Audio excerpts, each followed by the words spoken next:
Capitano, Buonasera. quanto è bello iniziare una nuova stagione? Beh, è sempre un momento molto entusiasmante, sappiamo che ci aspetta un grosso lavoro, però c'è sempre molta energia.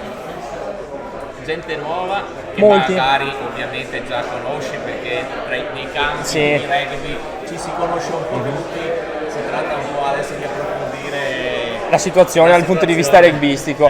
Sì, molti nuovi, è tornato Albertone, Grassi, è tornato Coletto, Dario Schiaber che conoscevo da una vita, e molta gente nuova, molti giovani che ancora non conosco, vedremo, e spero portino tanta energia perché è importante e tanta voglia di far bene. Cosa dirai? Devo un po' pensarci, bisogna andare un po' a sentimento, quello che ti viene. E, insomma, gente giovane, Molta, e è sempre un'opportunità perché i giovani quando arrivano sono sempre molto carichi, non vogliono imparare, sono sempre molto anche disponibili e bisogna sfruttare sta cosa e dargli più strumenti possibili per fare bene. inizia sostanzialmente un ciclo, no? Un nuovo ciclo. Sì. Il Presidente ha detto che vuole svilupparlo in 3 anni, soprattutto abbiamo visto che il lavoro con i giovani poi porta anche ad ottenere risultati importanti e soprattutto poi alcuni meritatamente vanno, diciamo, all'università del rugby, no? Chiaro.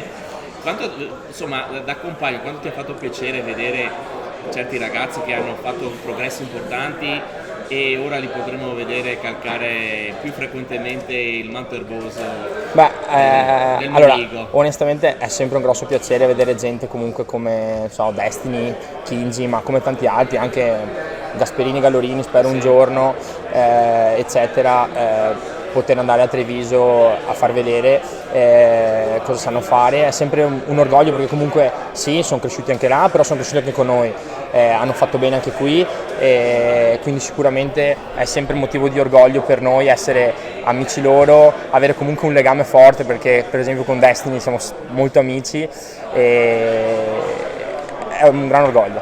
C'è un ragazzo che, insomma, a cui piace stare in amicizia. Assolutamente.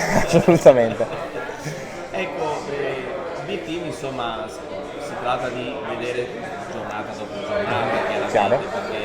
perché che campionato generale ti aspetti quest'anno? Allora, è sempre molto difficile, nel senso che i movimenti di mercato, quello che si vede un po', ci si può aspettare qualcosa, ma poi la realtà è che bisogna farsi un'idea all'inizio del campionato e comunque non è mai sempre vero perché poi ci sono squadre che hanno andamenti diversi, c'è chi cresce, c'è chi cala, c'è chi è costante, ci sono sorprese. Non saprei dirti, onestamente non voglio fare delle dichiarazioni particolari, secondo me sarà sempre una grossa lotta tra le big, sicuramente Rovigo eccetera, resteranno abbastanza a dettare un attimino i ritmi, però poi bisogna vedere, può succedere qualsiasi cosa come sempre onestamente. E te che stagione vuoi fare? Che stagione voglio fare? Guarda, sicuramente voglio mantenere i miei, secondo me non ho avuto risultati standard negli anni, voglio mantenerli, se posso vorrei migliorare, essere più efficace ancora, e più che giocare tanto voglio giocare meglio e ovviamente il più possibile.